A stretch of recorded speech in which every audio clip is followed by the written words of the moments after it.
Māju pazemes būves gūst arvien lielāku popularitāti dažādu iemeslu dēļ. Tās ir energoefektīvas, gaumīgas un drošas, jo ir veidotas no dzelzbetona. Tās ir pielāgojamas katra cilvēka vajadzībām, jo ir modulāras.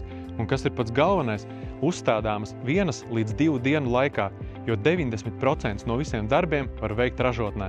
Mūsu pazemes mājas gūst arvien lielāku popularitāti tieši viesmīlības sektorā, gan kā viesu mājas, gan brīvdienu mājas.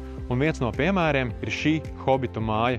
Šāda dizaina un velvētu griestu pazemes māja ir vienīgā Baltijā kā hobitu māja, tāpēc šī ēka ir īpaša. Šī māja ir īpašs projekts, kas tika radīts balstoties uz klienta vēlmēm, un to ļoti novērtē Gredzenu pavēlnieka fani, jo šeit viss ir praktiski tāpat kā filmā. Varētu likties, ka māja šeit stāv jau sen, bet nē, tā ir tikko pabeigta, moderna un aprīkota ar visām vajadzīgajām ekstrām. To ir iespējams noīrēt Airbnb un Booking.com, un māja atrodas tepat Tīnožos. Pazemes būve nenozīmē, ka iekšā tur būs tumšs un drēgns. Tieši otrādi, atvērta var būt visa fasāde, kas ziemādos daudz gaismas, kā arī zemes slānis, ar ko māja ir apklāta, sniedz mājai tādu energoefektivitāti, par kādu citi var tikai sapņot.